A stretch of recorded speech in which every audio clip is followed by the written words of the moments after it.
evening, all. Today I am going to start a new poem, that is Thou Art Indeed Just Lord by G.M.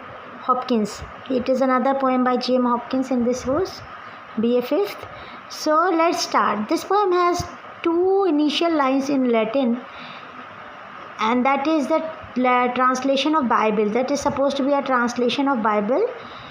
So he has written two lines in Latin, which here I have written it in the screen, on the screen, and the line means that God, whatever you are doing and whatever you do is for the best of all and for the best of everybody, and it is your judgment about things. But I don't know, sir, why you give success or why you give prosperity to the sinners.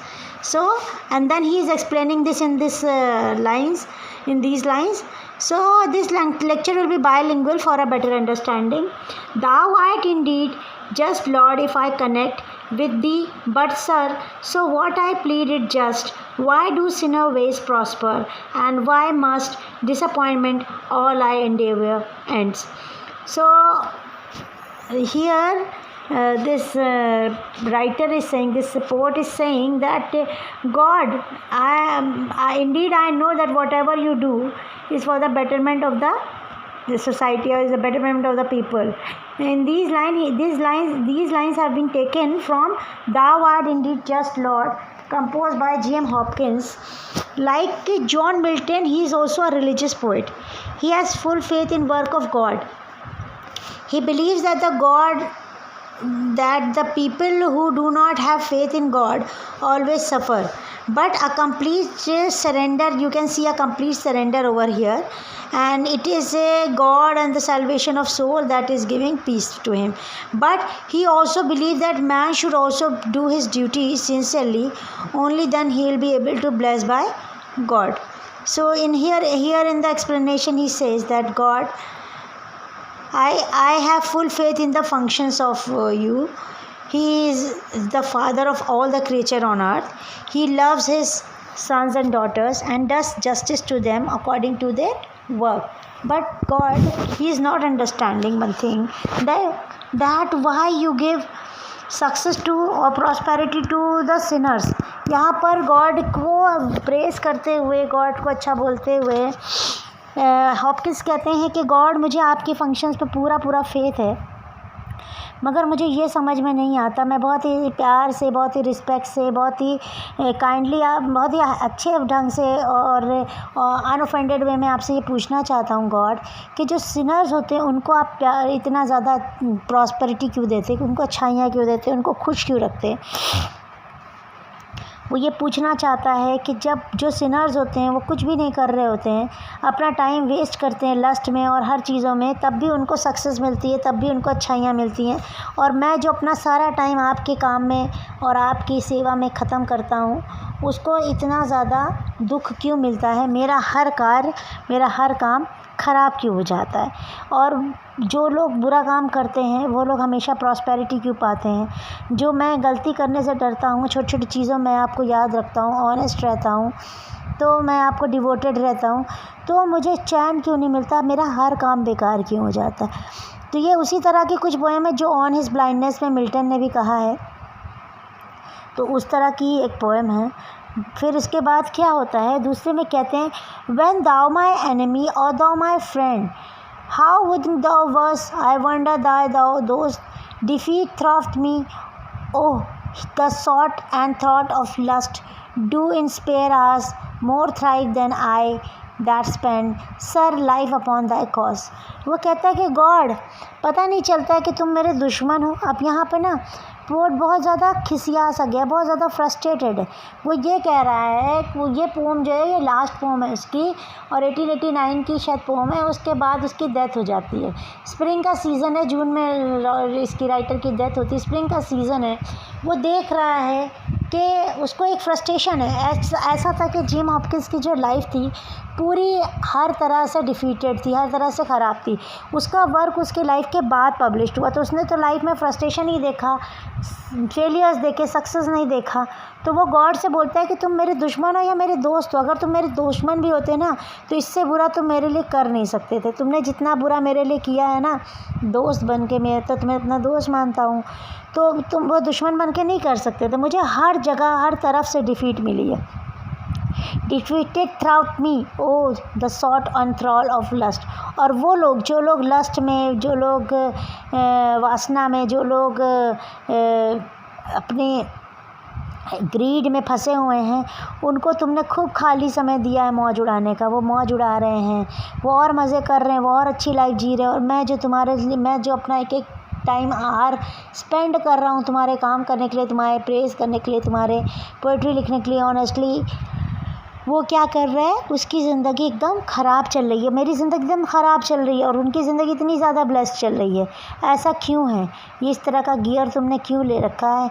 और मैं तो great devotee हूँ, फिर भी तुमने मुझे explanation नहीं दिया कि तुम मेरे साथ इतना बुरा क्यों कर रहे हो। तुम तो मेरे दोस्त हो ना, फिर दुश्मन से भी बदतर क्यों कर रहे हो? वो कहते हैं ना दुश्मन ना करे वाला। तो वो दोस्त बन के तुम मेरा इतना बुरा हाल क्यों कर रहे हो? तो वो ये सवाल पूछ रहा हूँ। फिर चलो मेरा हाल बुरा कर रहे हो, तुमने जो लोग ड्रंक करते हैं, जो लोग लस्टी हैं, तुम तो उनको भी रिपेंट करने में ब्लेस कर देते हो। तो you bless them. Even the habited drunkards and lusty people repent on their acts. They too are blessed by God. The poet is in these lines shows his full faith in him. The poet surrender himself to God and the will of God, and he wants that God should do the best for him and make him happy. अब क्या होता है, आगे जाते हैं। जब वो सी bank को देखता है, मैंने आपको बताया स्प्रिंग सीज़न है, जब वो सी बैंक को देखता है तो सी बैंक पर उसको फूल खिले हुए दिखते हैं। और सी बैंक मतलब सी का किनारा, अरे नदी का किनारा दिखता है उसे। तो वहाँ पे उसे झाड़ियाँ दिखती हैं, पत्तियों वाली, फूल से भरी हुई, मोटी मोटी घनी घनी झाड़ियाँ दिखती हैं, बॉर्डर बने हुए किनारियाँ दिखती हैं। और ऐसा लगता है जैसे किसी ने खूबसूरत चित्रकला कर रखी है, चित्रकारी कर रखी हो, और किसी ने खूब अच्छे से खूबसूरत से रंग भर के फैलाए हुए हों। आप जानते हो सी के किनारे, नदी के किनारे आप जाओगे स्प्रिंग सीज़न में तो आपको सब झाड़ियाँ, फूल, पत्ते सब दिखाई देंगे। तो उससे वो दिखाई देते हैं। वो मेंशन करते हुए कहता है कि now leaved how thick laced there are again. और वो कहता है कि ये सब कुछ जो पहले सूख गया था, ये सब कुछ नया हो गया है, फूल पत्तियाँ सब नई आ गई हैं। Look and fresh wind shakes them, bird build not I build no strains, time eunuchs and not breed one work that wakes mine o thou lord of life send my roots lane। इसमें वो क्या कहता है कि देखो तुमने सी का किनारा, नदी का किनारा, रिवर का किनारा कितना खूबसूरत बना रखा है। कलरफुल लीव्स है इन द बैंक, और ऐसा लग रहा है जैसे कि कोई बड़ी सी साड़ी हो नेचर की। और leaves of parsley, cow parsley and rainbow colors are appearing to the eyes as like there is a beautiful sight.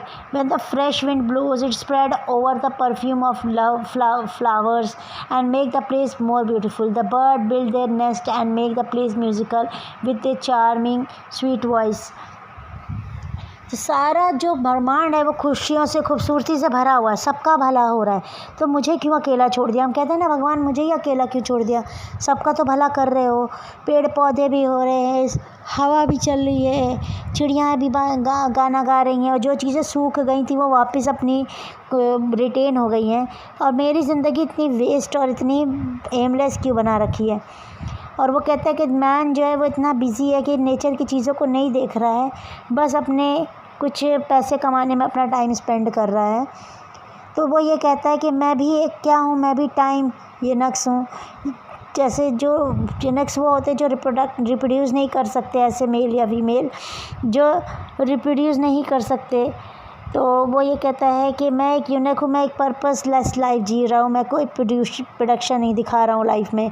मैंने एक भी ऐसा कोई काम नहीं किया है, बनाया है या पैदा किया है, इसमें कोई चीज़ भी नहीं पैदा की जो लास्ट तक वर्थ हो, जिसकी कोई वर्थ हो, जिसकी कोई अच्छाई हो। तो आपने देखा कि जो लोग डिप्रेशन में रहते हैं वो देखिए आप, वो जब लाइफ से चला गया तो उसके वर्क इतने पब्लिश हो रहे, उसने कितना फ्रूटफुल वर्क बनाया, मगर वो हमेशा ये सोचता रहा कि उसने कुछ अच्छा नहीं किया। इसलिए हम कहते हैं कि हमें अच्छा सोचना चाहिए और अच्छा करना भी चाहिए। The poet wants to break his creative barrenness and therefore he evokes the blessing of God.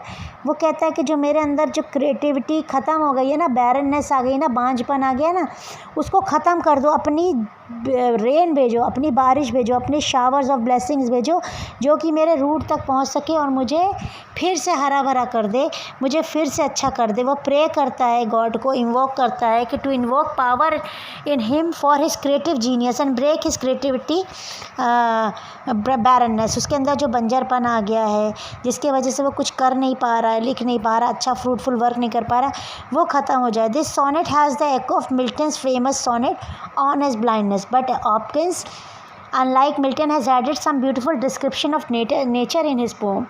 So he has been greatly influenced with the romantic poet Wordsworth, but he could not reach the height of nature description of the great romantic poet. और उसने बहुत कोशिश की कि वो इसको अपने एक सीमा तक पहुँचे, फ्रूटफुल रहे, कुछ प्रोडक्टिव करे, लेकिन वो नहीं कर पाया। ये उसकी लास्ट पोम थी और वो फ्रस्ट्रेटेड है। तो आप ये समझ सकते हैं कि उन्होंने अपने लाइफ में कोई वर्क अपना नहीं पब्लिश हुआ उनका, उन्होंने अपने बहुत से पोम जला भी दिए ये सोच करके कि हमारा वर्क किसी लायक नहीं है। तो वो गॉड से प्रोवोक करे, गॉड को कह रहा है कि मुझ में इन्वोक करे, मुझ में डाले कुछ ऐसी शक्तियाँ जिससे मैं वापस अपनी बैरनेस को ख़त्म करके रिप्रोड्यूस कर सकूँ, अच्छा कुछ लिख सकूँ, जिससे उसी तरह से जिस तरह से तुमने नेचर को ब्लेस किया हुआ है। पेड़ पौधे सूख जाने के बाद फिर से हो जाते हैं, नदियाँ सूख जाने के बाद फिर से बन जाती हैं, फ्लावर मुरझाने के बाद फिर से खिल जाते हैं। उसी तरह से मेरी रूट तक, मेरी जड़ों तक भी अपनी शावर्स ऑफ ब्लेसिंग्स, अपने पानी, अपनी रेन के फुहारे पहुँचाओ। I hope it is understandable. Thank you very